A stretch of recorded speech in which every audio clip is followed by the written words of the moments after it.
There is a persistent pattern in the global economy. While a vast majority expend their life force just to stay level, a specific few seem to accumulate capital with almost no friction. It creates a gap that widens every year, separating those who work for money from those who have money working for them. Since childhood, the prevailing narrative has centered on a specific formula: study hard, get a degree, and sell labor to a corporation. This structure suggests that wealth is the result of long-term academic compliance, or, failing that, an act of extreme mathematical genius that only a few are born with. Niccolo Machiavelli saw through these polite social structures 5 centuries ago. He observed that the universe does not reward moral goodness, it rewards effectiveness. His writing shifted the focus from how things should be to how they actually work in the pursuit of power. Applying this logic to modern finance is often uncomfortable.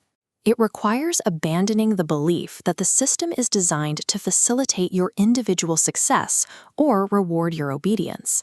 Because the standard curriculum focuses on producing useful employees rather than owners, many enter the market without the tools to capture value. They are playing a game where they were never taught the actual rules. Popular culture often repeats the advice to follow your passion. It's a romantic idea, but the market is indifferent to what you love. It only responds to the relief of pain. If a passion doesn't resolve a specific, urgent problem for someone else, it remains an expensive hobby. This leads many into a cycle of increasing effort with diminishing returns. If physical labor were the primary driver of wealth, the hierarchy of global finance would be inverted. Raw exertion is a commodity that is easily replaced by anyone else with a pulse. The alternative to brute force is leverage. This is the application of a specific input to generate a disproportionately large output. It is the mechanism that allows a single decision to impact thousands of people at once. This takes 3 forms: hiring others to perform tasks, deploying capital to buy back your time, or using digital media to distribute ideas to a global audience.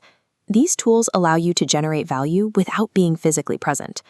Trading limited hours for a fixed rate creates a mathematical ceiling on your life. Without leverage, an individual is limited by their own biology, making substantial accumulation nearly impossible. Academic settings prioritize being well-rounded. Students are encouraged to be competent in many areas to ensure they are versatile. In a competitive market, however, being generally competent often makes you a replaceable generalist.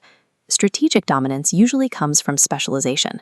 By identifying a rare skill and focusing on it exclusively, you create a barrier to entry. It is more effective to be the only person who can solve a specific, painful problem than to be one of 1,000 who can do it moderately well. Professionalism is often confused with being overly accommodating, but every time a transaction is adjusted to be nice rather than effective, capital is transferred away from your goals and toward the party who is more willing to negotiate. Market value is largely a matter of perception. Signaling urgency or desperation immediately lowers the price of your time. Maintaining clear boundaries and a high standard for your involvement signals that your contribution is a scarce resource. Prioritizing the approval of others over the effectiveness of the transaction limits your ability to negotiate from a position of strength. Over time, these small concessions compound into a significant loss of potential growth. The advice to simply save your salary ignores the reality of how the system functions. While you accumulate cash, inflation and the social pressure of consumerism are designed to drain that capital before it can be used for your benefit. Sustainable wealth requires a different flow. Instead of using labor to buy luxuries, that labor is used to build an asset, like a business or a portfolio.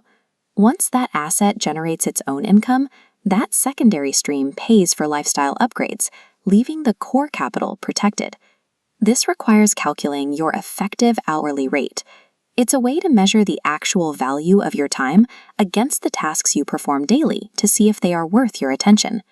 Performing low-value chores to save a few dollars is a signal that your time is worth less than the cost of hiring someone else. It occupies the mental space needed for high-level strategy with trivial logistics that could be outsourced. Without a mechanism to protect your time and capital, you remain a temporary custodian of your earnings. The money passes through you, but it doesn't stay with you. Hope is a poor substitute for a plan. Relying on systemic fairness is a gamble where the odds are rarely in your favor.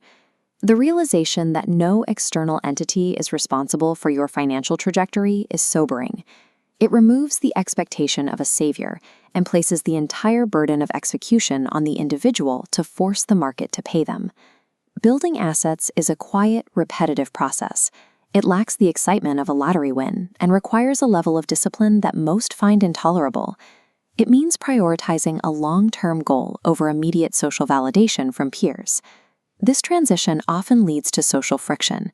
As your priorities shift away from common distractions and toward effective outcomes, the gap between you and your previous peer group will inevitably grow.